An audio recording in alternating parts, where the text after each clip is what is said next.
Hello मेरे प्यारे साथियों, कैसे आप सभी। आई होप आप सभी अच्छे होंगे और अपने लाइफ में बहुत बढ़िया कर रहे होंगे। मैं गौरव दुबे आप सभी का विरासत एकेडमी पे स्वागत करता है। जैसे हमने आपसे प्रॉमिस किया था कि हम एक फास्ट ट्रैक रिवीजन सीरीज लेके आ रहे हैं जो आपकी स्पेसिफिक बोर्ड एग्जाम की तैयारी में चांद चांद लगा देगा। तो उसी सिलसिले में आज बिजनेस स्टडीज का ये फर्स्ट चैप्टर हम फास्ट ट्रैक रिवीजन करने वाले हैं और सारे कॉन्सेप्ट को बहुत अच्छे तरीके से समझेंगे। जैसा ये फर्स्ट चैप्टर है, nature and significance of management. ठीक है। तो आप लोगों का सवाल होगा, सर ये मैनेजमेंट क्या होता है। ये हर जगह हम सुनते हैं कि हर सारी चीज़ें मैनेज करके रखनी चाहिए, सारी चीज़ें प्रॉपरली मैनेज होनी चाहिए। तो ये मैनेजमेंट क्या होता है। तो मेरे प्यारे स्टूडेंट्स, मैं आप लोगों को बताना चाहूँगा कि मैनेजमेंट एक प्रोसेस होता है। बहुत इसको इजी तरीके से समझें तो मैनेजमेंट एक प्रोसेस होता है जिसमें हम लोग क्या करते हैं, अपने रिसोर्सेज को मैनेज करते हैं, अपने सारे रिसोर्सेज को मैनेज करते हैं। आप लोगों को पता होगा एक ऑर्गेनाइजेशन में बहुत सारी रिसोर्सेज मिलके वर्क करती हैं। जैसे पीपल उसमें वर्क करते हैं, ह्यूमन रिसोर्स होता है, वहां पे फाइनेंस होता है। ठीक है। तो इन सारे रिसोर्सेज को मैनेज करते हैं और एक पर्टिकुलर गोल को अचीव करने के लिए, एक पर्टिकुलर गोल को अचीव करने के लिए इन सारी रिसोर्सेज को हम मैनेज करते हैं। किस तरीके से, इफिशिएंटली एंड इफेक्टिवली। हम लोग देखते हैं कि हमारा जो प्रोसेस है वो इफेक्टिव हो और इफिशिएंट हो और हम लोग अपने फाइनल गोल को अचीव भी कर ले। ठीक है सर, समझ में आ गया। ठीक है मेरे प्यारे बच्चों, अब हम लोग वन बाय वन करके इसके सारे कॉन्सेप्ट्स को समझेंगे। तो आपकी स्क्रीन पे सबसे पहले आ गया डेफिनेशन ऑफ मैनेजमेंट। ये डेफिनेशन ऑफ मैनेजमेंट होता क्या है। So management is a process. Management क्या होता है मेरे प्यारे बच्चों, एक प्रोसेस है। किस चीज का, ऑफ गेटिंग थिंग्स डन। कि जो भी हमारे वर्क है, जो भी हमारी एक्टिविटीज है वो परफॉर्म हो जाए with the aim of achieving goals. आप मुझे बताओ, अगर आप कोई काम कर रहे हो, जैसे आप अभी अपने बोर्ड्स की तैयारी कर रहे हो, तो आपकी कोई स्पेसिफिक गोल होगा। जैसे गोल हो सकता है कि आप लोग चाहते होगे कि आपके 12th में मार्क्स अच्छे आए, नंबर अच्छे आए। कोई सोच रहा होगा 90% आ जाए, कोई सोच रहा होगा 95% आ जाए, मैं टॉपर बन जाऊं, मैं टॉपर बन के रहूंगा, ऐसा कुछ लोग सोच रहे होगे। क्यों? क्योंकि एक स्पेसिफिक गोल के लिए ही तो सारे काम करते हो आप। ऑर्गेनाइजेशन में भी ऐसा ही होता है, एक पर्टिकुलर गोल होता है, उसके लिए मैनेजर्स वर्क करते हैं। तो मैनेजमेंट क्या है, एक प्रोसेस है ऑफ गेटिंग थिंग्स डन। जितनी भी एक्टिविटीज है वो हमारी पूरी हो जाए, किस चीज के लिए, हमारे गोल को अचीव करने के लिए, कि हम लोग फाइनली गोल को अचीव कर लें इफेक्टिवली एंड इफिशिएंटली। अब यहां दो टर्म आ गया कि ये इफेक्टिवली क्या होता है और इफिशिएंटली किसको बोलते हैं। तो आप लोग याद रखोगे, इफेक्टिव में ये टी आता है, T for, T for time. तो हम लोग ये देखते हैं कि अगर विद इन टाइम पीरियड, अगर विद इन टाइम पीरियड कोई हमने अपना काम स्टार्ट करा और अपने एक फिक्स टाइम पीरियड में हमने उसको पूरा कर लिया, तो उसको क्या बोलोगे आप, इफेक्टिव हो भाई। जैसे आपने नेक्स्ट डे के लिए प्लान करा कि आज मंडे है और ट्यूसडे के दिन हम अपने 2 चैप्टर बिजनेस स्टडीज के रिवाइज करेंगे। तो अगर आप 2 चैप्टर रिवाइज कर लिया, आपने अपनी तरीके से प्रॉपरली रिवाइज कर लिया, टाइम पीरियड में आपका गैप नहीं हुआ दिनों का, तो आप इफेक्टिव कहलाओगे। फिर ये वर्ड आता है इफिशिएंटली, सी फॉर कॉस्ट। तो अगर हम लोग कोई वर्क कर रहे हैं और उसमें मिनिमम कॉस्ट, मतलब अगर रिसोर्सेस का बेस्ट यूटिलाइजेशन होता है, तो उसको क्या बोलोगे आप, इफिशिएंट बोलोगे कि भैया हम इफिशिएंट है। ठीक है, इन इन दोनों टर्म को आगे थोड़ा और डिटेल में पढ़ेंगे, बट अभी के लिए आप ऐसे समझो कि डेफिनेशन ऑफ मैनेजमेंट क्या होता है। तो management is a process of getting things done with the aim of achieving goals effectively and efficiently. समझ में आ गया जी? बिल्कुल सर, हमें समझ में आ गया। फिर हम ये देखते हैं कि इंपॉर्टेंस क्या होता है, कि हम लोग मैनेजमेंट क्यों पढ़ते हैं, इसको क्यों समझते हैं और मैनेजमेंट क्यों जरूरी है। एक ऑर्गेनाइजेशन में मैनेजमेंट करना क्यों जरूरी है। तो मैनेजमेंट क्या होता है, सारे ऑर्गेनाइजेशंस के लिए उतनी ही जरूरी होती है, चाहे वो बड़े ऑर्गेनाइजेशंस हो, चाहे वो छोटे ऑर्गेनाइजेशंस हो, चाहे वो प्रॉफिट अर्निंग करने वाले ऑर्गेनाइजेशन हो, चाहे वो नॉन प्रॉफिट हो, चाहे वो सर्विस इंडस्ट्री हो, चाहे मैन्युफैक्चरिंग इंडस्ट्री हो, सबके लिए बहुत जरूरी है। तो फिर आ जाता है इंटर रिलेटेड फंक्शन। ये एक्चुअल में जो मैनेजमेंट होता है ना, ये एक इंटर रिलेटेड फंक्शंस होते हैं जो वन बाय वन हम परफॉर्म करते हैं। इंटर रिलेटेड फंक्शंस जैसे कि planning, organising, staffing, directing and controlling. इनके सेपरेट चैप्टर्स हैं जो जो हम लोग 4, 5, 6, 7 उनको भी डिटेल में पढ़ेंगे। अभी के लिए आप ऐसे समझो कि जो मैनेजमेंट होता है वो एक इंटररिलेटेड फंक्शंस होते हैं, जहाँ पे हम प्लानिंग करते हैं, ऑर्गेनाइजिंग करते हैं, डायरेक्टिंग करते हैं, स्टाफिंग करते हैं, कंट्रोलिंग करते हैं, ये सारी चीज़ें करते हैं हम। फिर आ जाता है कि जो मैनेजमेंट होता है ना, वो स्पेसिफिक गोल को अचीव करने के लिए होता है। वो एक स्पेसिफिक फाइनल प्री डिटरमाइंड कुछ गोल्स होते हैं। जैसे एक ऑर्गेनाइजेशन वो क्या प्लान करेगा कि हमारे 1 साल में इतना हमारा प्रॉफिट होना चाहिए, हमारा टर्नओवर इतना होना चाहिए। तो वो उनका एक पर्टिकुलर गोल होता है, उनको अचीव करने के लिए अभी वो सारे अपने रिसोर्सेस को मैनेज करेंगे। ठीक बात है। फिर इफेक्टिवनेस, जैसे मैंने आपको ऑलरेडी बता दिया है कि इफेक्टिवनेस मतलब होता है कि जो भी टास्क है, जो भी असाइन वर्क है, वो हम लोग अपने विद इन टाइम पीरियड में अचीव कर ले। फिर आ जाता है इफिशिएंसी, किसको बोलते हैं कि भैया मिनिमम कॉस्ट लगे, हमारी जो कॉस्ट लग रही है वो मिनिमम हो, हमको एक्स्ट्रा रिसोर्सेज वेस्ट हमारे ना हो। ठीक है। अब एक एग्जांपल से इन दोनों टर्म को समझते हैं कि आप ये बताओ कि जैसे आप ओनर हो, आप मालिक हो, आप क्या बनाते हो? आप फर्नीचर्स बनाते हो, आप कुर्सियां बनाते हो, चेयर्स बनाते हो। अब आपके यहाँ वर्कर वर्क करते हैं, काम करते हैं। आपने उनको टारगेट दे रखा है कि 1 दिन के अंदर आपको 4 कुर्सियां इंडिविजुअली बनानी है भैया, सभी को, प्रत्येक लोगों को 4-4 चेयर बनाने हैं, कुर्सियां बनानी है। अब आपके वर्कर अगले दिन आते हैं और 4 में से 3 वर्कर क्या करते हैं कि 4-4 कुर्सियां बना देते हैं, एक वर्कर सिर्फ 3 बना पाता है। तो मुझे बताओ कि अगर 4 वर्कर में 3 बना लेते हैं तो 3 को हम क्या इफेक्टिव बोल सकते हैं? बिल्कुल बोल सकते हैं सर। क्यों? क्योंकि उन्होंने अपने टाइम पीरियड में काम को पूरा कर लिया। और जो एक वर्कर था, वर्कर नंबर 4, वो काम को पूरा नहीं कर पाया टाइम पीरियड में, तो वो इफेक्टिव नहीं है। फिर आ जाती है इफिशिएंसी, किसको कहते हैं? फिर से उसी एग्जांपल में चलते हैं कि अगर 4 कुर्सियां बनाने के लिए, 4 चेयर बनाने के लिए हमें जितनी लकड़ियों की जरूरत है, जितना मिनिमम लकड़ियों की जरूरत है, उतना ही लगे। अब जो चौथा चौथा जो इफेक्टिव नहीं था, वही वर्कर क्या करता है, जितनी लकड़ियां 4 चेयर बनाने में लगती हैं, उससे ज्यादा वो वेस्ट कर दे रहा है। मतलब 6, 7, 8 लकड़ियों का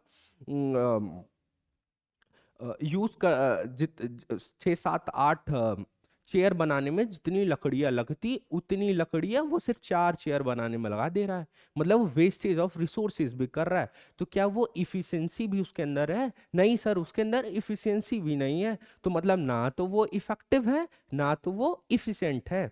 वैसे ही ये दोनों टर्म को हम समझ गए बहुत अच्छे से। नेक्स्ट अभी हम देखेंगे कि मैनेजमेंट के बारे में यहाँ लिखा हुआ है कि management is essential for all the organisation, big और स्मॉल।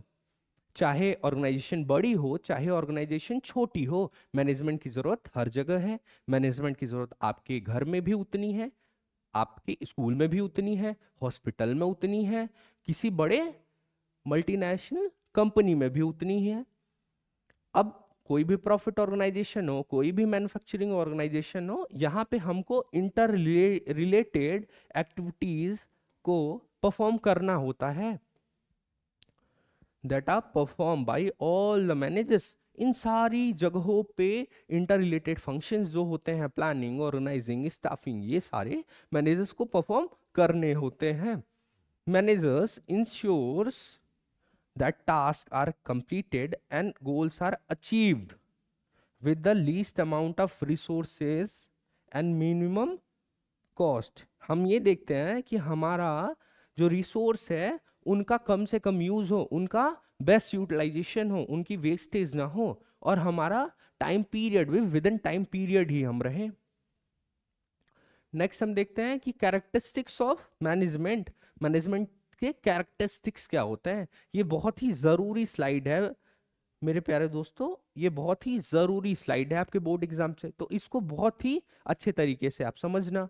तो पहला जो फीचर आ जाता है कि management is a goal oriented process, और मैनेजमेंट इज गोल ओरिएंटेड। जो मैनेजमेंट होता है वो स्पेसिफिक एक प्री डिसाइडेड गोल को, टारगेट को अचीव करने के लिए किया जाता है। जैसे एक ऑर्गेनाइजेशन है, वो साल भर में 10 करोड़ की प्रॉफिट जनरेट करना चाहती है। अभी उसकी क्या है कि एक गोल है प्री डिसाइडेड कि हमको साल भर में प्रॉफिट अर्न करना है 10 करोड़ का। तो इसीलिए वो सारे मैनेजमेंट के इंटर रिलेटेड फंक्शंस को परफॉर्म करती है। तो मैनेजमेंट जो होती है वो एक प्री डिसाइडेड गोल को अचीव करने के लिए होती है।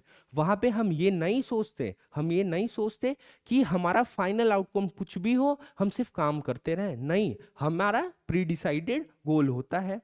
फिर सेकंड इसका नेचर, या सॉरी नेचर नहीं, फीचर। सेकंड इसकी फीचर्स क्या होती है, मैनेजमेंट इज परवेसिव। यहां परवेसिव वर्ड का मतलब होता है साथियों, परवेसिव वर्ड का मतलब होता है एवरी वेयर। परवेसिव वर्ड का मतलब होता है एवरीवेयर। मैनेजमेंट हर जगह प्रेजेंट होता है। मैनेजमेंट हर जगह, चाहे वो कोई भी ऑर्गेनाइजेशन हो, मैनेजमेंट प्रेजेंट होगा। उसकी जरूरत आपको हर जगह है, चाहे वो इकोनॉमिक, सोशल, पॉलिटिकल कोई भी ऑर्गेनाइजेशन हो। जैसे मैंने आपको ऑलरेडी बता रखा है कि मैनेजमेंट की जरूरत आपके घर में भी उतनी है। आपकी मदर जो होती हैं, जो होममेकर होती हैं, वो क्या करती हैं, सुबह उठती हैं, प्रॉपर वो मैनेज करती हैं कि दिन भर में हमको खाना क्या पकाना है, हमको पूरे महीने भर की फाइनेंस को कैसे ध्यान रखना है, कि बच्चों की स्कूल की फीस कितनी जानी है और दूसरी चीजों पे कितने खर्चे होने हैं। तो मैनेजमेंट वहां भी होता है। नेक्स्ट इसकी कैरेक्टरिस्टिक्स है, management is multi dimensional. Multi dimensional का मतलब ये हो जाता है कि मैनेजमेंट 3 चीजों को मैनेज करता है। पहला है कि वर्क को मैनेज करना, भैया काम को मैनेज करना। हम ये देखते हैं कि काम को कैसे मैनेज किया जाए। फिर हम देखते हैं पीपल को मैनेज कैसे किया, हमारे ह्यूमन रिसोर्स को मैनेज कर कैसे किया जाए। फिर आ जाता है ऑपरेशंस। ऑपरेशन मतलब कि जो ह्यूमन रिसोर्स एग्जैक्ट, आप जैसे ऑपरेशंस का मतलब ऐसे समझो कि आप मैन्युफैक्चरिंग करते हो शूज का, तो जो एक्चुअल में मैन्युफैक्चरिंग होती है मशीनों के थ्रू, उसको ही तो ऑपरेशंस बोलेंगे, उसको ही तो हम ऑपरेशन बोलेंगे। इसीलिए मल्टी डायमेंशनल होता है। मैनेजमेंट में हम लोग वर्क को मैनेज करते हैं, पीपल को मैनेज करते हैं और ऑपरेशंस को मैनेज करते हैं। फिर हमारा आ जाता है कि management is a continuous process. So management क्या होता है, नेवर एंडिंग प्रोसेस होता है।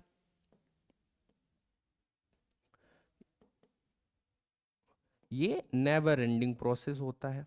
इसमें हम क्या देखते हैं मेरे साथियों, कि एक बार ऐसा नहीं हो कि एक बार आप मैनेज कर लिया, एक मैनेजर ने एक बार मैनेज कर लिया किसी चीज को, वो फिर खत्म हो गया। नहीं, वो प्लानिंग करता है, फिर वो ऑर्गेनाइजिंग करता है, फिर स्टाफिंग करता है। ऐसे ही इंटर रिलेटेड जो फंक्शंस होते हैं ना, 1 बाय 1 चलते रहते हैं। आप सोचो कि अगर आपने अपनी पढ़ाई को मैनेज करा कि अभी भाई हम 12th में इतना नंबर लाते हैं, आपने मैनेज कर लिया, तो मैनेजमेंट के थ्रू आपने अपने गोल को अचीव कर लिया। क्या आपके गोल सिर्फ इतना है? नहीं। फिर आप सोचोगे कि अब मुझे एक अच्छी यूनिवर्सिटी में एडमिशन लेना है। फिर आप सोचोगे कि अब एडमिशन ले लिया, अभी हमें जॉब के बारे में सोचना है, या फिर अब ग्रेजुएशन कर लिया तो पोस्ट ग्रेजुएशन करना है। वैसे ही जो कंपनीज होती हैं, जो ऑर्गेनाइजेशंस होती हैं, उनके में भी ये जो मैनेजमेंट होता है ये कंटिन्यूसली चलता रहता है। अगर एक प्री डिसाइडेड गोल अचीव हो जाता है तो वो लोग फिर नेक्स्ट उसको बना लेते हैं, नेक्स्ट उनके गोल डिसाइड हो जाते हैं, फिर उसको अचीव करने में वो लग जाता है।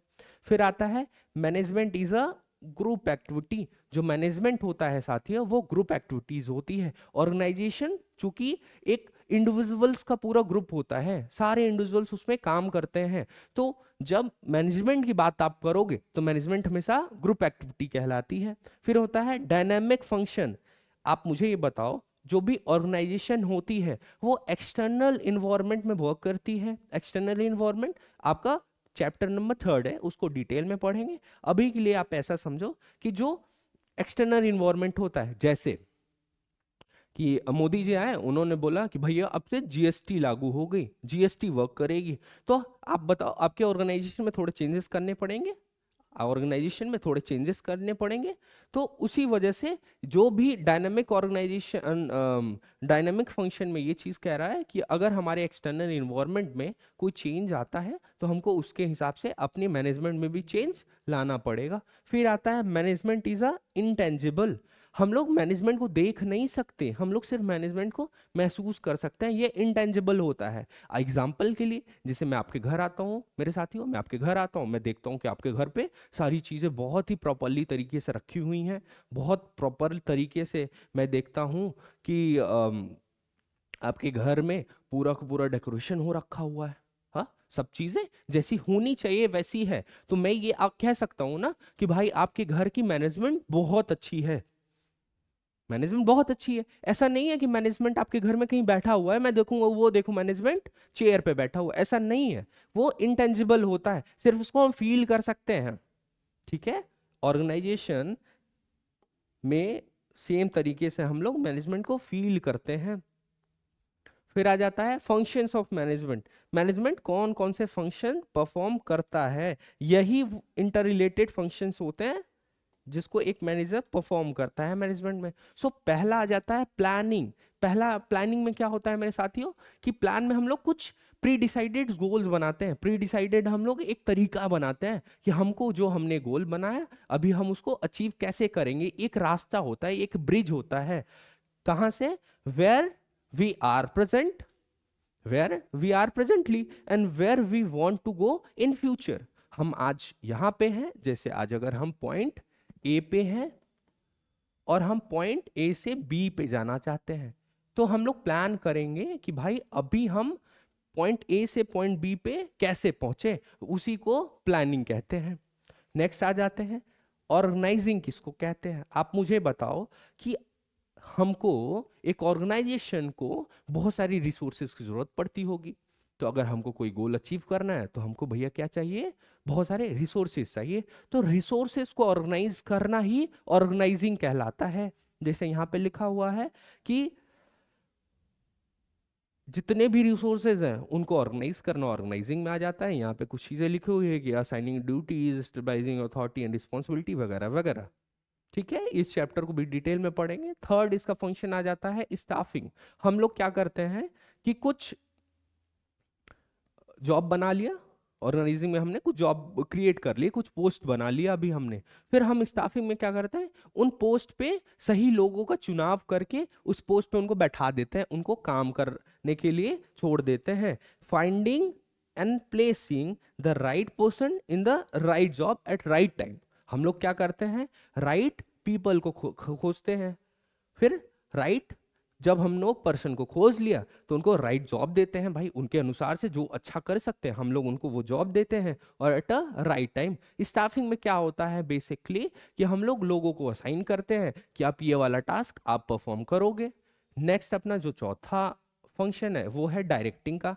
यहाँ पे आप मुझे बताओ, क्या सिंपली हमने जॉब को असाइन कर दिया किसी को, फिर अगर हम उनको मोटिवेट नहीं करेंगे, उनको सुपरवाइज नहीं करेंगे, उनको गाइड नहीं करेंगे, तो क्या वो इफेक्टिव तरीके से वो लोग कोई काम को परफॉर्म कर पाएंगे? नहीं कर पाएंगे सर। इसलिए उनको डायरेक्टिंग बहुत ज़रूरी है, उनको लीड करना, उनको इन्फ्लुएंस करना, उनको मोटिवेट करना to perform the assign task effectively and efficiently. हम उनको क्या करते हैं मेरे प्यारे बच्चों, उनको इन्फ्लुएंस करते हैं, उनको मोटिवेट करते हैं कि आपको जो काम असाइन हुआ है आप उसको इफेक्टिव और इफिशिएंट तरीके से करो।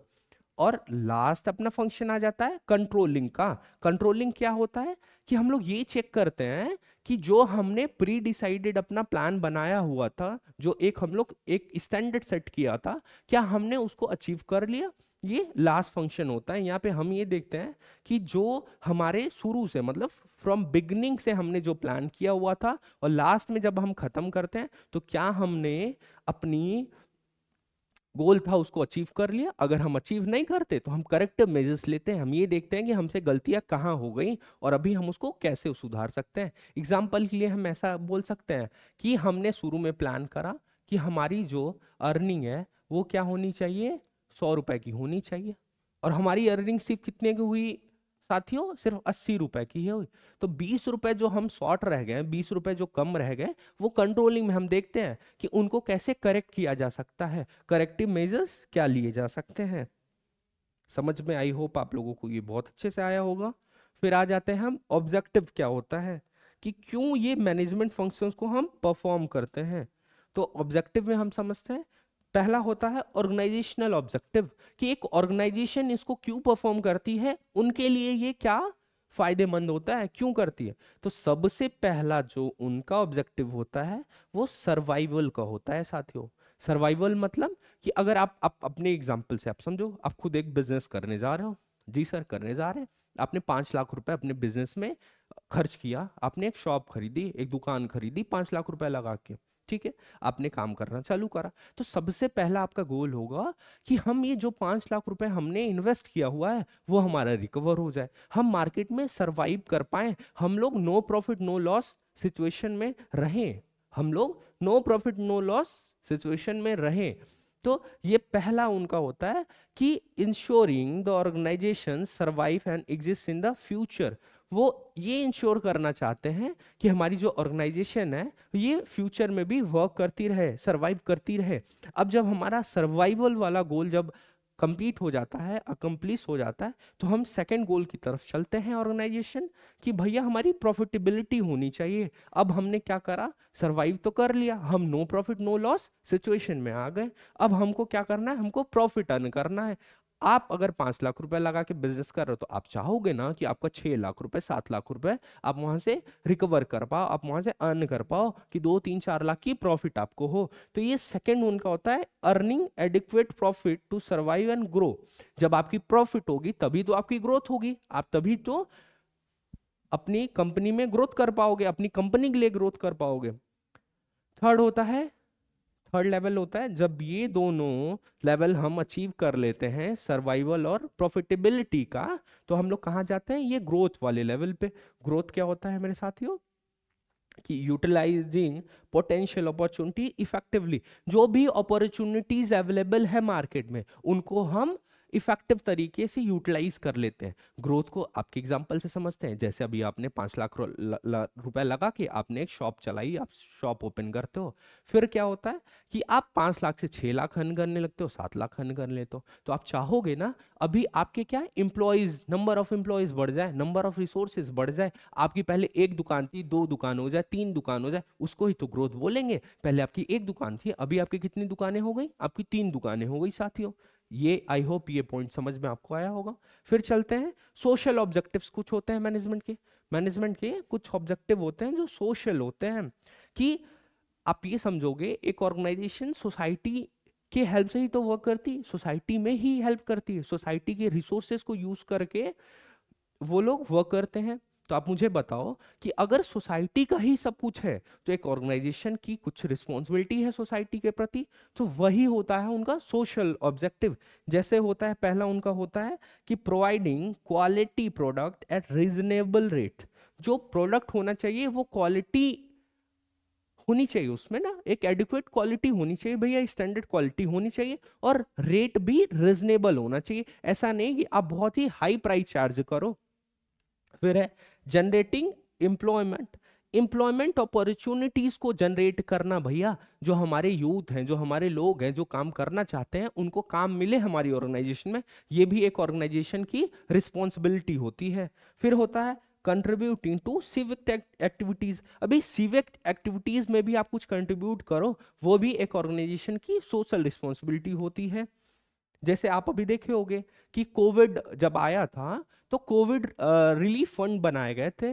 तो कोविड रिलीफ फंड में देखे होंगे कि बड़ी बड़ी ऑर्गेनाइजेशन एक हैवी अमाउंट क्या कर रही थी, दान कर रही थी, पैसे दे रही थी। वैसे ही पब्लिक ने बहुत सारे पैसे दिए थे। फिर using environmentally friendly method of production, भैया जो हमारा मेथड होना चाहिए प्रोडक्शन वो इन्वायरमेंट फ्रेंडली होना चाहिए, वो हमारे पर्यावरण को प्रदूषित नहीं करना चाहिए, ये हमारी जिम्मेदारी है। नेक्स्ट, जब हम सोशल ऑब्जेक्टिव पढ़ लेते हैं तो थर्ड ऑब्जेक्टिव अपना आ जाता है पर्सनल ऑब्जेक्टिव। आप सबको पता होगा कि मैनेजमेंट एक ग्रुप एक्टिविटीज है। मैं जैसे आपके ऑर्गेनाइजेशन में बहुत सारे लोग काम करते हैं, तो सारे इंडिविजुअल्स की कुछ पर्सनल लेवल पे ऑब्जेक्टिव होती होगी ना। किसी की होती होगी कि हम अच्छा अर्न करें, किसी की होती होगी कि हमें क्या मिले, रिकॉग्निशन अच्छी मिले, हमको अपनी ऑर्गेनाइजेशन में अच्छी पोस्ट मिले। तो यही सारी चीजें हैं पर्सनल ऑब्जेक्टिव में। अब हम यहाँ क्या है कि meeting financial needs like competitive salaries and perks.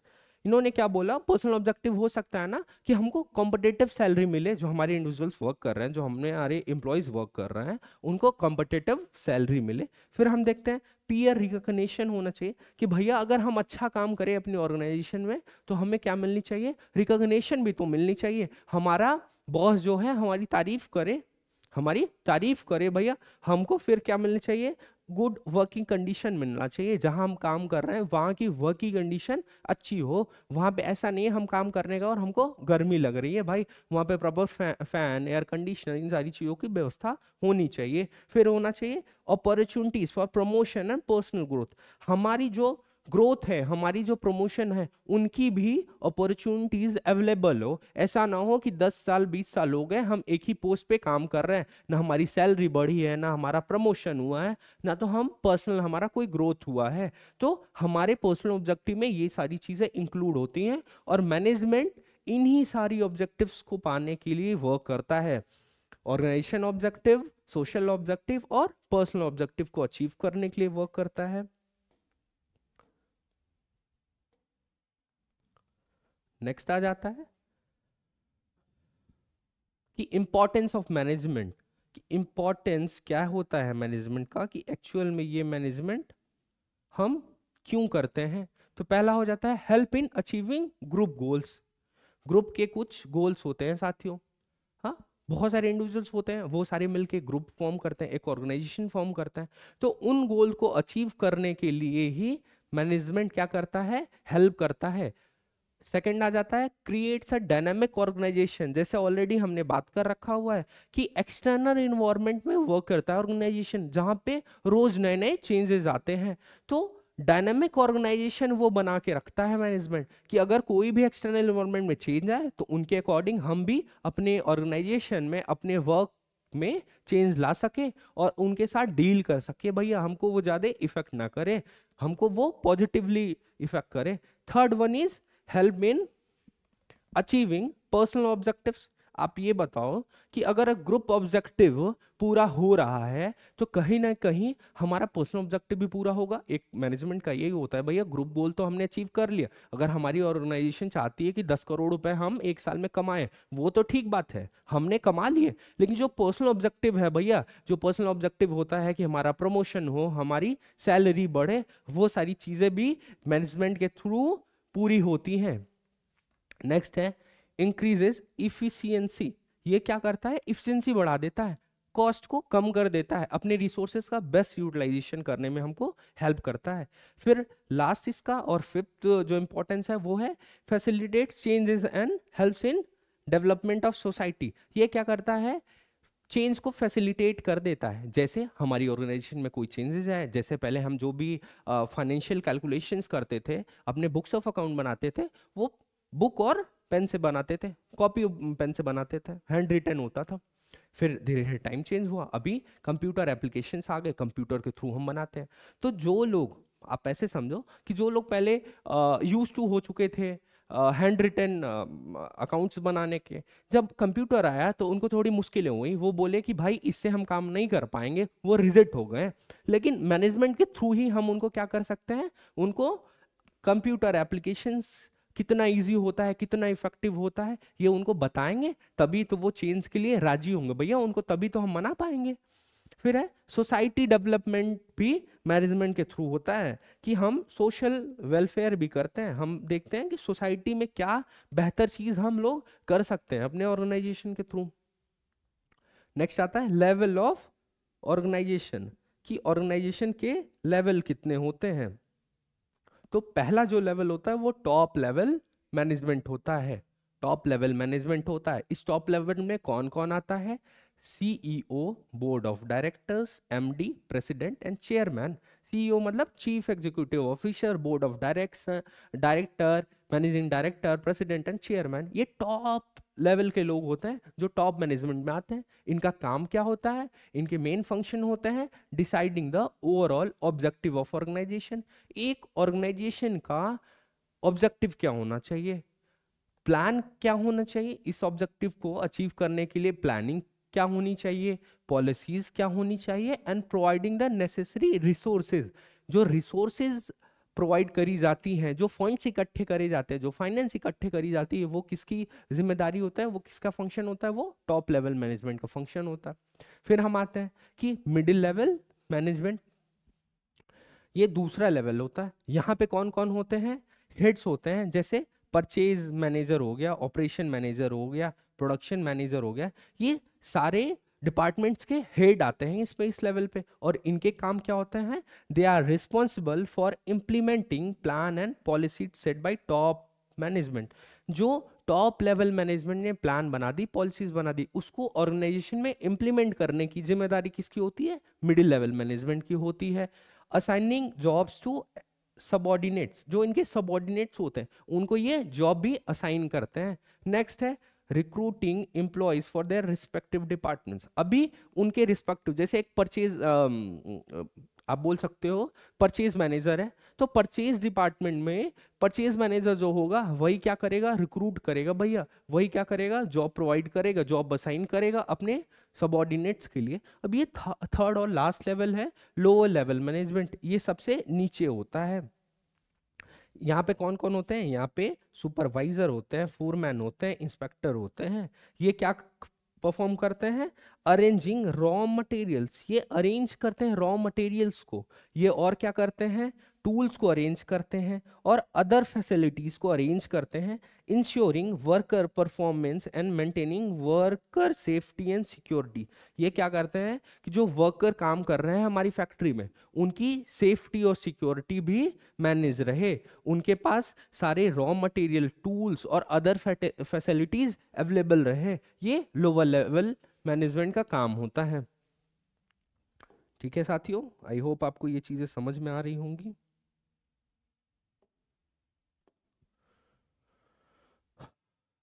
अब हम देखते हैं कि नेचर ऑफ मैनेजमेंट, कि मैनेजमेंट एक्चुअल में होता कैसा है। कुछ लोग बोलेंगे कि मैनेजमेंट साइंस के जैसे होता है, कुछ लोग बोलेंगे मैनेजमेंट आर्ट के जैसे होता है, कुछ लोग बोलेंगे मैनेजमेंट प्रोफेशन जैसा होता है। तो आज हम समझते हैं कि एक्चुअल में मैनेजमेंट होता किसे है। तो मैनेजमेंट के साथ साथ हम लोग कुछ साइंस, आर्ट्स और प्रोफेशन के कैरेक्टरिस्टिक्स अभी समझते हैं। कि साइंस का पहला जो कैरेक्टरिस्टिक्स हो जाता है वो यूनिवर्सल वैलिडिटी हो जाता है। हम ये देखते हैं कि साइंस के जो भी रूल्स होते हैं, जो भी प्रिंसिपल होते हैं, वो यूनिवर्सली वैलिडेट होते हैं भैया। उनका जैसे कि जो भी ग्रेविटी है, ग्रेविटी जो है, अगर लॉ ऑफ ग्रेविटी हमारे इंडिया में अप्लाई होगा, लागू होगा, तो लॉ ऑफ ग्रेविटी अमेरिका में भी तो लागू होगा। तो उसका एक कैरेक्टरिस्टिक्स निकल के आया कि यूनिवर्सल वैलिडिटी भैया, इन ये हर जगह वैलिडेट हो जाते हैं। क्या मैनेजमेंट में भी ऐसा है? बिल्कुल सर, मैनेजमेंट भी ऐसा है कि अगर मैनेजमेंट के जो रूल्स हैं, प्रिंसिपल होते हैं, वो कॉन्टेक्स्ट अलग बदल सकता है, बट जो मैनेजमेंट के रूल होते हैं वो कहीं हद तक, मतलब हम फुली नहीं कह सकते, बट एक लेवल तक जी उनका यूज हर जगह होता है, वो भी वैलिडेट होते हैं हर जगह। फिर होता है systematic body of knowledge. Systematic body of knowledge science में होती है, बिल्कुल होती है सर। अब सिस्टमैटिक बॉडी ऑफ नॉलेज क्या होता है? क्या जो बुक्स हैं, जो कॉलेजेस हैं, जो रिसोर्सेज अवेलेबल हैं इनको पढ़ने समझने के लिए, साइंस में अवेलेबल है? बिल्कुल है सर। साइंस की बहुत सारी किताबें हैं, साइंस के बहुत सारे कोर्स चलते हैं, साइंस के बहुत सारे कॉलेजेस हैं। तो science systematic body of knowledge है।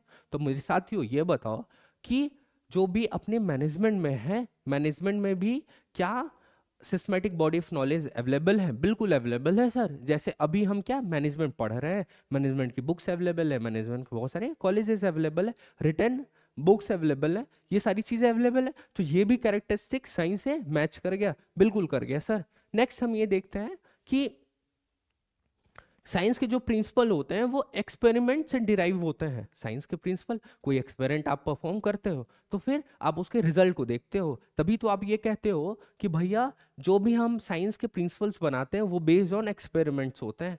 तो हम लोग, आप मुझे ये बताओ, मैनेजमेंट में भी कुछ तो एक्सपेरिमेंट्स करते होंगे। जैसे अभी आपका चैप्टर 2 है, वो उसमें बहुत सारे प्रिंसिपल्स हैं। तो प्रिंसिपल्स कैसे बनते हैं? एक्सपेरिमेंट से देखते हैं। कोई चीज़ हम लोग बार बार परफॉर्म करते हैं और हम लोग को अगर सेम रिजल्ट आता है तो हम कहते हैं कि भैया ये पर्टिकुलर चीज़ परफॉर्म करने पे यही रिजल्ट आएगा। तो ये भी अवेलेबल है। लेकिन लेकिन समझना है कि साइंस के जो करेक्टरिस्टिक्स है वो एग्जैक्ट होते हैं, वो हूबहू होते हैं। लेकिन हमारे जो मैनेजमेंट होता है इसमें हमको बहुत सारी चीज़ें चेंज करना पड़ता है, इनके कॉन्टेक्स्ट के अनुसार ये काम करते हैं। तो एग्जैक्ट ये साइंस नहीं है हमारे जो मैनेजमेंट। अब हम ऐसा कर सकते हैं कंक्लूजन कि भाई जो हमारी मैनेजमेंट है वो एग्जैक्ट साइंस नहीं है। हम इसको सोशल साइंस कह सकते हैं, हम इसको डेवलपिंग साइंस कह सकते हैं, बट एग्जैक्ट साइंस नहीं होती है। वैसे ही क्या अब समझ में आ गया कि हमारी सोशल साइंस हम इनको बोल सकते हैं, बट एग्जैक्ट साइंस नहीं है मैनेजमेंट। फिर मैनेजमेंट एज अ आर्ट। अभी हम आर्ट के कुछ कैरेक्टर्स देखेंगे कि आर्ट में कौन से कैरेक्टर्स होते हैं। तो पहला हो गया कि आर्ट बेस्ड होता है प्रैक्टिस एंड क्रिएटिविटी पे। आर्ट बेस्ड होता है प्रैक्टिस एंड क्रिएटिविटी पे। भैया आर्ट में जैसे आप म्यूजिक सीख रहे हो तो आप जितना प्रैक्टिस करोगे, जितना क्रिएटिव होगे, आप उतने अच्छे होगे। ठीक बात है ना?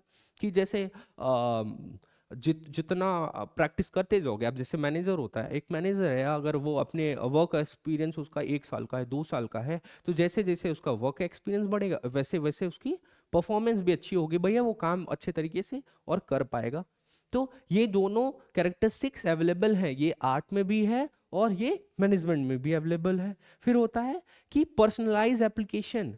जैसे थ्योरेटिकल नॉलेज जो होती है वो आर्ट में वो सेम हो सकती है। जैसे आपने म्यूजिक सीखा, हमने म्यूजिक सीखा, दोनों लोगों ने म्यूजिक सीखा, तो हमने जो म्यूजिक की किताबें पढ़ी वो हमारी और आपकी दोनों की सेम हो सकती है, लेकिन हमारा गाने गाने का तरीका, हमारा गाना गाने का तरीका अलग अलग हो सकता है। ठीक बात है ना? कि ये पर्सनलाइज एप्लीकेशन होता है। आप ड्राइंग बना रहे हो, सेम ड्राइंग अलग तरीके से बना, ड्राइंग की किताबें आपने सेम पढ़ी, ड्राइंग की क्लासेस आपने सेम ली, लेकिन फिर भी ड्राइंग बनाने का जो तरीका है वो बहुत ही पर्सनलाइज एप्लीकेशन है। सेम वैसे ही मैनेजमेंट में जितने भी मैनेजर्स होते हैं वो सेम जगह से एमबीए करके आते हैं। हाँ, क्लासेस में उन्होंने सिलेबस सेम पढ़ी, लेकिन जब वो उनकी एप्लीकेशन आती है, प्रैक्टिकल एप्लीकेशन आती है, तो उनका खुद का तरीका होता है, सबका तरीका अलग अलग होता है। तो ये दोनों कैरेक्टरिस्टिक्स मैच कर जाए और इसका जो आर्ट का एक कैरेक्टरिस्टिक्स है कि एग्जिस्टेंस ऑफ थ्योरेटिकल नॉलेज। भैया आर्ट में किताबें अवेलेबल है, म्यूजिक की किताबें अवेलेबल है, दूसरे जितने भी आर्ट्स होते हैं उनकी किताबें अवेलेबल है, और वैसे ही सेम हमारे मैनेजमेंट की भी किताबें अवेलेबल है। तो कंक्लूजन हम कह सकते हैं कि मैनेजमेंट इज अ आर्ट। भैया जो आर्ट है और मैनेजमेंट है दोनों सेम है। क्यों? क्योंकि दोनों के कैरेक्टरिस्टिक्स मैच कर जाते हैं। अब हम लोग लास्ट वन देखते हैं कि मैनेजमेंट एज अ प्रोफेशन। हमारे प्रोफेशन में भी कुछ कैरेक्टरिस्टिक्स हैं। जैसे पहला कैरेक्टरिस्टिक्स कि well defined body of knowledge. Well defined body of knowledge, यहाँ पे भी बुक्स अवेलेबल है, यहाँ पे किताबें अवेलेबल है अपने प्रोफेशन में। सेम की सेम हमारे कहाँ मैनेजमेंट में भी अवेलेबल है भाई। अब प्रोफेशन जनरली किसके लिए होता है? ये सर्विस इंडस्ट्री के लिए हम प्रोफेशन बोलते हैं। सर्विस, जैसे कि आप एक प्रोफेशन बोल सकते हो लॉयर, एक प्रोफेशन बोल सकते हो कि डॉक्टर। तो ये सर्विस इंडस्ट्री से ही जनरली आते हैं। तो प्रोफेशन में भी well defined body of knowledge होता है और मैनेजमेंट में भी well defined body of knowledge होता है। तो ये दोनों कैरेक्टर में मैच कर गए। फिर है कि कोड ऑफ कंडक्ट। एक कोड ऑफ कंडक्ट अवेलेबल होता है कहाँ? प्रोफेशन में। जैसे एक लॉयर है तो भैया बार काउंसिल ऑफ इंडिया है, बार काउंसिल ऑफ इंडिया ने एक कोड ऑफ कंडक्ट बना दिया है कि सारे लॉयर को ये चीज फॉलो करना है, तो उनको फॉलो करना होता है। क्या मैनेजमेंट में ऐसा होता है? क्या मैनेजमेंट के लिए कोई एक कोड ऑफ कंडक्ट है? नहीं, ऐसा नहीं है। कुछ कोड ऑफ कंडक्ट बनाए गए हैं लेकिन वो क्या कंपलसरी है एप्लीकेबल? नहीं सर, ऐसा नहीं होता। तो ये कैरेक्टर से एग्जैक्टली मैच तो नहीं कर सकता, बट अभी फ्यूचर में हम कह सकते हैं कि ये हमारे मैनेजमेंट में भी आ जाएंगे। नेक्स्ट अपना है कि प्रोफेशनल एसोसिएशंस। हमारे प्रोफेशन में कुछ प्रोफेशनल एसोसिएशंस होते हैं। जैसे मैंने अभी आपको ऑलरेडी एग्जांपल दिया कि जो लॉयर होते हैं उनको कौन मैनेज करता है, उनको कौन सुपरवाइज करता है, कौन गाइड करता है, उनको बार काउंसिल ऑफ इंडिया करता है, उनका एक एसोसिएशन है। वैसे ही क्या मैनेजमेंट में भी कोई एसोसिएशन है? जी, मैनेजमेंट में कुछ एसोसिएशंस तो हैं, लेकिन क्या उनको फॉलो करना, उनको रेगुलेट करना जरूरी है क्या? नहीं भैया, मैनेजमेंट में कोई भी एसोसिएशन प्रॉपर मैनेजमेंट को रेगुलेट तो नहीं करती है। ठीक है, लेकिन फ्यूचर में ऐसा पॉसिबिलिटीज हैं कि जितने भी कैरेक्टरिस्टिक्स यहाँ पे है उतने ही कैरेक्टरिस्टिक्स मैनेजमेंट में भी हो जाए। जैसे एक प्रोफेशन का एक कैरेक्टरिस्टिक्स है कि सर्विस मोटिव, जो अपने प्रोफेशन का होता है उनका बेसिक मोटिव क्या होता है, उनका सर्विस मोटिव होता है, वो अपने क्लाइंट्स को सर्विस प्रोवाइड करना चाहते हैं। लेकिन क्या मैनेजमेंट में भी ऐसा होता है? नहीं, एग्जैक्ट हम नहीं कर सकते। मैनेजमेंट हम लोग की प्रॉफिट मोटिव के लिए ही काम करती है ऑर्गेनाइजेशन बेसिकली। लेकिन फ्यूचर में हम ये कह सकते हैं कि फ्यूचर में जो हमारी प्रॉफिट मोटिव है ये सेकेंडरी हो जाए, फर्स्टली हम लोग सर्विस मोटिव के लिए ऑर्गेनाइजेशन में काम कर सकते हैं। तो ऐसा आप समझो कि जो प्रोफेशन है ये भी एक डेवलपिंग, जो मैनेजमेंट है ये डेवलपिंग प्रोफेशन की तरह हो सकती है। तो लास्ट में कंक्लूजन ये है कि जितनी भी आर्ट की कैरेक्टरिस्टिक्स हैं वो हमारी मैनेजमेंट से मैच कर गई। हमारी प्रोफेशन वाली कैरेक्टरिस्टिक्स जो है वो एग्जैक्ट मैच तो नहीं करी, बट उसको हम लोग कह सकते हैं कि फ्यूचर में ये मैच कर सकता है। और जो हमारी साइंस की कैरेक्टरिस्टिक्स है वो भी एग्जैक्ट मैच नहीं कर रही है, इसको हम लोग क्या सोशल साइंस कह सकते हैं या इनएग्जैक्ट साइंस कह सकते हैं मैनेजमेंट को। नेक्स्ट अपने पास आ जाता है लास्ट टॉपिक अपना क्या है, कोऑर्डिनेशन का। हम लोग क्या देखते हैं, कोऑर्डिनेशन क्या टर्म होता है। तो कोऑर्डिनेशन होता है कि इंटीग्रेशन ऑफ ग्रुप एफर्ट, जितनी भी ग्रुप है उनके एफर्ट्स को, जितने ग्रुप हैं अपने अवेलेबल हैं, जितने इंडिविजुअल अवेलेबल हैं उनको मिला के ग्रुप बनेगा। तो ग्रुप के जो एफर्ट है ना वो इंटीग्रेट रहे, वो एक डायरेक्शन में काम करे। वो कौन करता है? वही तो कोऑर्डिनेशन होता है। कि जैसे अगर हमारे बहुत सारे डिपार्टमेंट अवेलेबल होते हैं, sales department, marketing department, production department, तो उनके ग्रुप को, उनके एफर्ट्स को इकट्ठा कर देता है ये कोऑर्डिनेशन। सेकंड आता है unity of action. It ensures that all action within the organization align towards achieving the planned goals. यहाँ पे हम लोग क्या करते हैं कि जितने एक्शंस होते हैं अलग अलग लोगों के, अलग अलग इंडिविजुअल्स के, वो सेम डायरेक्शन में वर्क करें, वो सेम डायरेक्शन में वर्क करे जिससे हम लोग प्लान गोल्स को अचीव कर पाए। एग्जाम्पल के लिए आप ऐसा समझो कि प्रोडक्शन डिपार्टमेंट है और सेल्स डिपार्टमेंट है। सेल्स डिपार्टमेंट एक ऑर्डर लेके आता है कि भाई आपको पर्टिकुलर डेट को पर्टिकुलर अमाउंट ऑफ प्रोडक्शन आप करके रखोगे, इतना हमारा आप गुड रेडी करके रखोगे, प्रोड्यूस करके रखोगे, हमको इसकी डिलीवरी करनी है। प्रोडक्शन डिपार्टमेंट में सुन तो लिया, लेकिन जब वो डिलीवरी डेट आई तो वो बोलते हैं आपने हमको प्रॉपर तरीके से बताया ही नहीं था, आपने प्रॉपर तरीके से हमको अपडेट नहीं किया था। इस वजह से हमारा क्या है, हमने ऑर्डर को प्रिपेयर करके नहीं रखा, प्रोड्यूस करके नहीं रखा। तो आप देखें कि उसकी वजह से हमारा क्या होगा भैया, जो हमको एक बड़ा ऑर्डर मिला था वो हमसे चला गया। तो अगर ग्रुप गोल हमको अचीव करना है तो सारे के सारे लोगों का, ऑर्गेनाइजेशन में जितने लोग होना चाहिए उनके एक्शंस एक सेम डायरेक्शन में क्या होने चाहिए, चलने चाहिए, तभी हम लोग ग्रुप गोल को अचीव कर पाएंगे। नेक्स्ट है मैनेजरियल रिस्पॉन्सिबिलिटी। ये जो कोऑर्डिनेशन है कि जितने भी रिसोर्सेज अवेलेबल है, जितने भी इंडिविजुअल्स अवेलेबल है, वो सेम डायरेक्शन में वर्क करे, ये किसकी जिम्मेदारी है? ये मैनेजरियल रिस्पॉन्सिबिलिटी भैया एक मैनेजर की जिम्मेवारी होती है, रिस्पॉन्सिबिलिटी होती है। फिर आ जाता है कॉन्टिन्यूअस प्रोसेस। ये जो कोऑर्डिनेशन होता है ये कॉन्टिन्यूअस प्रोसेस होता है, ये वन टाइम एक्टिविटी नहीं है। ये हमेशा क्या करता है, requires ongoing attention and adjustment. ये हमेशा क्या होता है, ऑनगोइंग होता है। कि जैसे हमने ये देखा कि हमारी मैनेजमेंट भी जो होती है वो क्या नेवर एंडिंग प्रोसेस होती है। ये एक फंक्शन को परफॉर्म करने के बाद हम दूसरे फंक्शन पे शिफ्ट कर जाते हैं, वैसे ही कोऑर्डिनेशन में भी हम लोग क्या करते हैं, ये नेवर एंडिंग प्रोसेस होता है। अगर एक कंप्लीट करेंगे तो हम लोग दूसरे पे चले जाते हैं। तो ये चैप्टर कंप्लीट यहाँ पे होता है। इससे रिलेटेड एक दो क्वेश्चंस हम देख लेते हैं, फिर एक क्वेश्चंस की भी सीरीज हम लेके आएंगे यहाँ पे। अच्छा थोड़ा सा भी बचा हुआ है कि इंपॉर्टेंस क्या है। तो पहली जो इंपॉर्टेंस है मेरे साथियों, पहली जो इंपॉर्टेंस है वो है इंश्योर यूनिटी ऑफ एक्शन। मैंने बताया कि जितने भी इंडिविजुअल्स हैं, जितने भी लोग अवेलेबल हैं ग्रुप में, उनके एक्शंस को एक सेम डायरेक्शन में क्या करता है, इंश्योर करता है कि सब लोग एक डायरेक्शन में काम करें, तभी वो लोग क्या करेंगे, ग्रुप गोल को, एक कॉमन गोल को वो लोग अचीव कर पाएंगे। नेक्स्ट होता है रिड्यूस इंटर डिपार्टमेंटल कॉन्फ्लिक्ट। जैसे अभी हम एग्जांपल में समझे कि अगर जो हमारी सेल्स डिपार्टमेंट ने ऑर्डर लेके आया और हमारी प्रोडक्शन डिपार्टमेंट में उसको ऑर्डर को प्रिपेयर नहीं करके रखा हुआ था, तो उन दोनों के बीच में कॉन्फ्लिक्ट आएगा ना। अभी वो किस पे दोष देगा? वो बोलेगा भैया, वो प्रोडक्शन डिपार्टमेंट के बोलेगा कि हम ऑर्डर लेके आते हैं, आप उसको तैयार नहीं करते। प्रोडक्शन डिपार्टमेंट बोलेगा जब आप ऑर्डर लेके आते हो तो हमको प्रॉपर तरीके से बताते नहीं, आप हमको इन्फॉर्म नहीं करते, तो हम कैसे करेंगे? तो मिसअंडरस्टैंडिंग होगी। तो उसको भी दूर कौन करता है? उसको कोऑर्डिनेशन दूर करता है और एक कोलाबोरेटिव टीम एनवायरनमेंट क्रिएट करता है ये कोऑर्डिनेशन। नेक्स्ट इसकी इंपॉर्टेंस क्या है? Promote harmonious implementation of plan. जो हमारी प्लान है वो एग्जैक्ट इम्प्लीमेंट हो जाए, तो उसको भी कौन हेल्प करता है? कोऑर्डिनेशन ही उसको हेल्प करता है भाई, कि हमारी जो प्लान है वो एग्जैक्ट तरीके से इम्प्लीमेंट हो जाए। Coordination facilitate seamless education of strategies, ensuring that all part of an organisation are moving in the same direction.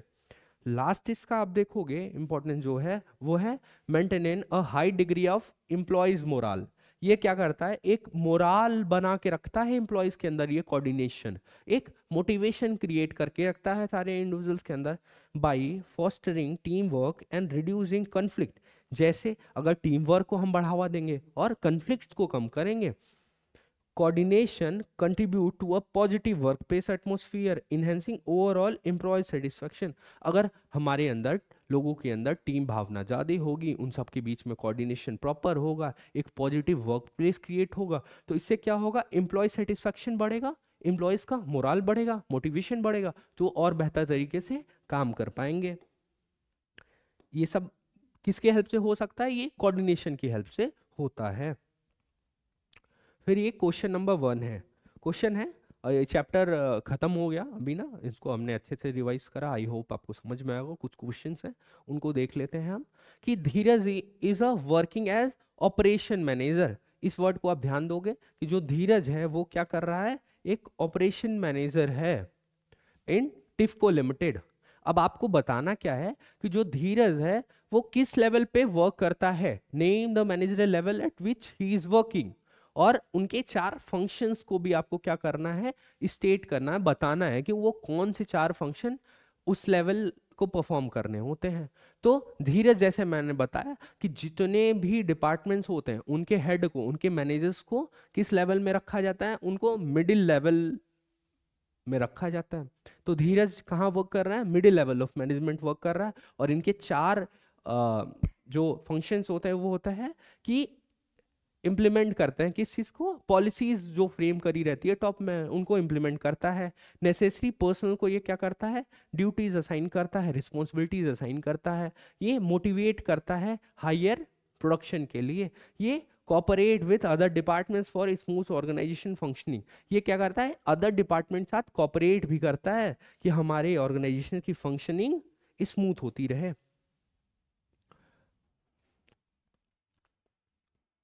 यहाँ पे देखो अभी ये क्वेश्चन ये आता है। ये क्वेश्चन क्या कहता है मेरे साथियों? ये क्वेश्चन कहता है कि yes limited is facing problem in profitability. कि यस लिमिटेड प्रॉफिटेबिलिटी में प्रॉब्लम फेस कर रहा है। The production department is blamed for poor quality goods and finance blames both production and marketing for poor return. यहाँ पे देखो जितने भी डिपार्टमेंट्स है ना, एक दूसरे को ब्लेम कर रहे हैं कि जो प्रोडक्शन डिपार्टमेंट है वो ब्लेम कर रहा है प्रोडक्शन डिपार्टमेंट को कि भैया आपकी क्वालिटी गंदी है, आपकी क्वालिटी पुअर है। और फाइनेंस डिपार्टमेंट और फाइनेंस के लिए भी मार्केटिंग डिपार्टमेंट को ब्लेम कर रहा है। तो ये पूछ रहा है कि what quality of management is lacking and why. ये पूछ रहा है कि भैया यहाँ पे लैक क्या कर रहा है, कौन सा मैनेजमेंट का क्वालिटी लैक कर रहा है। तो इसका आंसर है कि कोऑर्डिनेशन। भैया the company is lacking coordination because the production, marketing and finance departments are not harmonized towards achieving organizational objective।